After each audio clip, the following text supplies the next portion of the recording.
At 6:04, let's get you up to speed as you start your day. Two teenagers are now being charged as adults in the double murder of two coffee shop employees.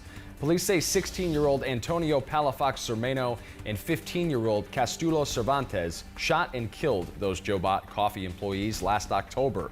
The victims were walking from work when they were killed. The teenagers are both facing several other charges on top of murder, including attempted armed robbery.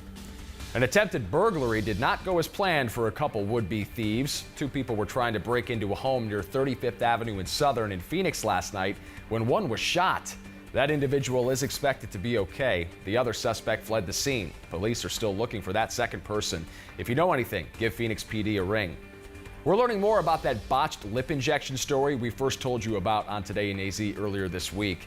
Almost a dozen women have now come forward to say they received cheap lip injections from a woman they knew as Gabby Acosta. Acosta has apparently lawyered up and left the country. Maricopa police are trying to figure out what kind of case they have and who can prosecute it. A disturbing discovery in Yuma where someone saw a bag moving and then went over to investigate and found a badly injured dog stuffed inside.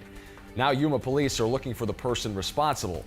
This dog was found by the East Main Canal in Yuma yesterday. She's an older female pug and was wearing a blue harness. If you recognize this girl or know how she ended up in a bag, call Yuma police.